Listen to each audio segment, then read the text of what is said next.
Hey, welcome back to another episode of the podcast. Today, we're going to dive in to how to set expectations appropriately. Now, to ground this like we usually do, I have a client that is in the hospitality industry. And essentially, she said, I'm having an issue where I feel like I have done a good job in the past, really setting expectations for staff. However, in a job where details matter tremendously, there have been so many things falling through the cracks, and it doesn't matter whether it's cleaning, whether it's interacting with guests, whether it's just little standards that we used to uphold with the utmost dignity, the utmost clarity, the utmost attention to detail are falling by the wayside. And so I said, well, what have you done so far? How have you addressed this? And she mentioned that she's had discussions with several of the staff trying to figure out the root cause, but essentially just kind of losing her mind a little bit. Not that's what she's done. That's what she is feeling like she's about to do, because she doesn't feel like she can explain it any more deeply than she has. So there's a lot that can be said about this. Of course, all of this always transfers to any industry. I have another client that works for a car dealership, and they were talking about this as well. But one thing I really want to make clear that may help you is you have to remember when it comes to, well, it doesn't matter whether you're leading a staff, whether it's contractors, anything like that. You can never assume people get it the first time. And I know you know that, but also don't assume that they remember. Also don't assume that they actually care. Setting expectations is pointless without really resetting expectations. You have to remember it is an ongoing process. And standards inevitably are going to drift. Even when I had a staff of my own, I've done staff, I've done contractors, and whether it was learning how to reply to emails in an AOC kind of way, whether it was back when I was a strength coach, how to set up the weight room and tear it down. It didn't matter whether it was presenting, like our facilitator program. We teach them about whether it's table setup or how to present or how to lead a specific workshop or give a certain talk. Right? You have to think of it as maintenance, ongoing maintenance. It's never one and done. And the other thing is you have to ask yourself, how often have I shown them and re-shown them what good looks like? And this can be the most maddening. For my gentleman that works for the auto dealership, he was like, I never thought I'd have to continually show somebody how to detail a car or how to do this or how to do that. But now that I think about it, I haven't done that in so long. Of course, I understand why it would drift. And so I said, why don't you just schedule a time? And this went for the woman in hospitality as well, where you can figure out, you just say, hey, we're going to go over X again, whatever that is, whatever that task is for you, whatever that is for them. And I want to make sure that I'm leading you the best I can. So I want to, whether it's, I'm going to show you how to clean the windshields. I'm going to show you how to set up for a big event, people that have rented out the hotel. I'm going to show you how to design a slide. You fill that in and you literally just have a 15 to 30 minute hands-on and say, I want to be better at leading you. So I'm going to go back through this standard. And every time you teach a task, physically show them once again what that looks like. The finish, the angles, the pace, the attention to detail. The point is you have to remove ambiguity. You have to make things visible. And even if you've done it, you got to do it again and again. You have to treat it like running the same drill over and over in sport. Now, later on, you might only do this quarterly. You might do this bi-monthly. You might do this. I would always recommend doing it annually. It's an ongoing thing. Even with my associate, Ayumi, she is such a wizard at so many things. But if there's something that, I feel like drifts a little bit, I'll address it. And I need to hold myself accountable for that as well. So make it visible. You also need to make sure that when you're addressing things with your staff or your contractors or your athletes or whatever, that everything is anchored in shared goals. A lot of times people don't actually have shared goals, and you wonder why the attention to detail is drifting. There are people that just want a paycheck. There are people that they don't really care about doing a good job. They just want a paycheck. They're going to do the bare minimum. And you have to realize that those folks are out there. It doesn't make them bad people. It's just that's the reality. But even if that's all they care about, and for one of my clients, he had said, one of my staffers just basically said, hey, I'm not passionate about this. I respect you, but I'm doing this basically to make ends meet. I said, that's fine. People who just want a paycheck still care about not having to do the work over and not wasting time. They still care about not having friction at the workplace. They still care about getting more tips or anything like that. So in that case, you still do have to frame things in money. And you might have to frame the standard of like, listen, and I'll use a gentleman in the dealership, we're all trying to get cars out clean the first time so we're not staying later, right? Or with the hospitality example, the woman was like, we host these huge banquets and charities, and people don't realize there's often an opportunity for them to network with some of these folks and potentially get more and unique jobs and work and other things for their future. And if they can't act professional and represent the organization well here, how did they think they're going to get any private catering opportunities that might earn them more money off site? I mean, this doesn't become a matter of inspiration. It's just basic alignment. And so a lot of times if you feel like somebody's dropping a standard, you need to see if you have these shared goals. Hey, Dwayne, I just want to make sure we're on the same page. One thing we really value here is blank. I want to make sure we're in alignment. I get that this probably might not be your dream job or that you may not be where you want to be.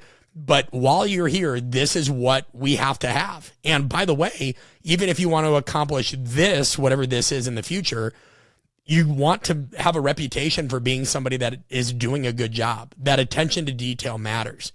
And I get that this is tough. I mean, I've been on the other side of this too, where I'm like, man, this person is really intense about this. But at that point, it took me a while to see what was really the issue. I mean, even if I get on a facilitator in a respectful way about, hey, next time you speak to that slide or we run this kind of hands-on, make sure you do blank because of blank. But I always try to frame it, and here's why. Here's why it makes our life easier when we're running the workshop, and here's why it also gets them more results. And this is why I'm going to be on you about it, right? And that is alignment. Another thing you want to make sure that you do is just explain the downstream impact. Remember, people run towards pleasure or run from pain. And so I always like to show people the ripple effect. Like, bottom line, when a job is rushed or it's done sloppy, it does not just affect blank, it slows the entire process down. In this case, it doesn't just affect the car you're detailing, it's going to slow the whole bay down. And now you're going to have everybody else pissed off at you. Or it puts our reputation on the line. Remember, people are typically going to behave differently when they understand the stakes and the consequences. We all get so caught up in the now, we forget the ripple effect off. And it's just like, even if you only care about, one of my clients is like, well, this person only really cares about themselves. They literally said that outright. And once again, you have to kind of chuckle at that. But at least he's being honest. And it's like, well, okay, but once again, you can still think, hey, even if you only care about yourself in this, and if that's true, which by the way, I don't think it is, you're going to piss everybody else off. And then you're going to have a bigger problem when you come to work. And a lot of this comes down to just emotional maturity for people as well, right? And if it gets really bad, you might have to start formalizing accountability, have some kind of sign-off system. And so one thing I mentioned to the client that works at the auto manufacturers, I just said, listen, after you show them the standard, just say, hey, next week I'm going to demonstrate this again, whatever that is, so we're on the same page. Bring any questions. But if you don't, one, that tells me something. But also after the demonstration, I need you guys to initial here saying that you've seen what the standard is. So if I'm setting up for a banquet, I'm setting up for a weight room, I'm setting up for a presentation, I'm setting up for a retreat, I'm setting up for what have you, I need you to go through the checklist and I need you to sign off on it. And that becomes something that later on, if the ball's dropped, we know who was accountable for that. I mean, that's even happened at our workshops. I was responsible for a certain amount of tasks. Somebody else was responsible. Hey, I got the dishes or I got the tear down. And then one day I open up a pot of coffee 2 months later and I realized this thing is like moldy and there's old coffee in there.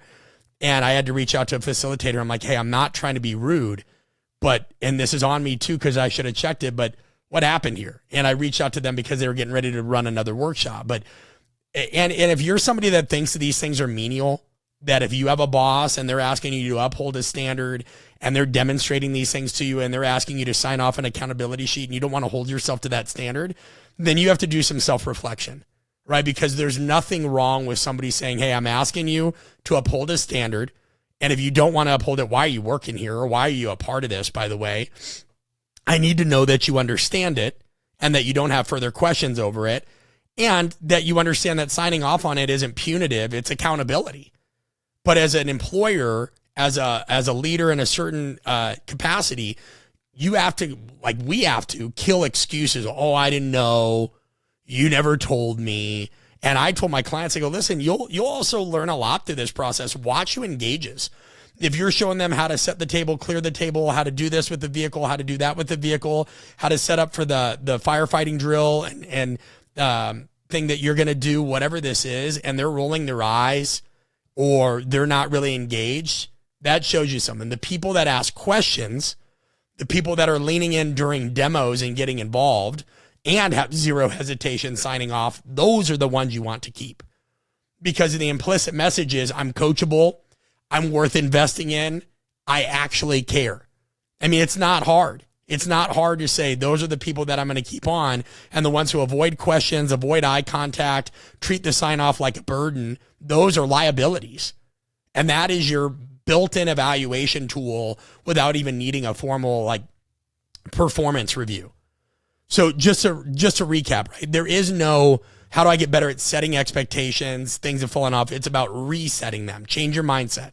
It's very much like we tell people when they come to our speaker school, you have to go in expecting the audience to be a little bit resistant, confused, or halfway paying attention. There's a lot going on in their lives. You have to expect resistance. You have to expect to have to reset expectations again and again and again. That means you always are going to have to show what good looks like. You're always going to have to anchor it in shared goals. You have to explain the downstream impact and formalize that. You know, I think about the people that have even helped me with this podcast. Everybody that helps with this podcast is very, very sharp. Everybody. And I've mentioned Lance's name several times. And here's a great example of somebody that's extremely coachable. When we were doing thumbnails or graphics, Lance has a very creative mind. And at one point, you know, he had done something that was like a beautiful graphic, but it was really hard to see the part that says what you're going to learn in this episode. So that's up to me to say, hey, Lance, this is what I'd like it to look like. Could you do this? And Lance could have been like, well, instead he's like, yeah, no problem. Great. You know, he loves feedback. Anybody with an actual growth mindset loves feedback. It sucks sometimes. Don't get it twisted. I mean, I've chronicled my story writing this book that is out next September many times. You know how many drafts I've gotten back that, hey, you need to change this, you need to change that. It's not littered with, this is great, love this, great example. It's littered with all the things I have to cut, all the things I have to make better, all the things that are shitty, all the things that aren't good enough. That's just kind of being an adult. Where you have the right to get upset if you are somebody that they're going over the expectations. If they literally don't want to show you an example, they're saying you're not living up to expectations and you're letting things drift, but they haven't shown you, and they're not treating you like an active learner and somebody that's going to, you know, just needs a visual example and might need a reminder, then that's on them, right? And you have the agency to say that. Just say, hey, you've talked to me about living up or making sure that I live up to these expectations numerous times. I got to be honest. I'm just a little confused on this. I don't want to be a burden on your time, but could you show me again? That is a great thing to say to a boss. That is a great thing to say to somebody who is invested and should be invested in your success. So I hope this helps. Let me know. We always love your feedback. Also, there's a lot of things going on. By the time you hear this, our fall sale is still active, 30 to 50% off. Go to artofcoaching.com/fall sale. If you're listening to this in the future, go to artofcoaching.com/events, artofcoaching.com/resources. We have so much cool stuff to share. And we can't provide free things like this podcast without your financial support. That's just the reality of the business. Now, we'd love to have you at a live event, whether it's writer's workshop, speaker school. Don't make excuses. None of us have enough time, money. The cost of inaction is far greater than an investment in yourself. There is nothing more expensive than bad advice. There is nothing more expensive than stagnation and sitting on your ass. Get out to it, because if you think our free content is good, wait till you spend a couple of days with us. For myself and the rest of the Art of Coaching team, I appreciate you deeply. Take care, and we'll talk to you soon.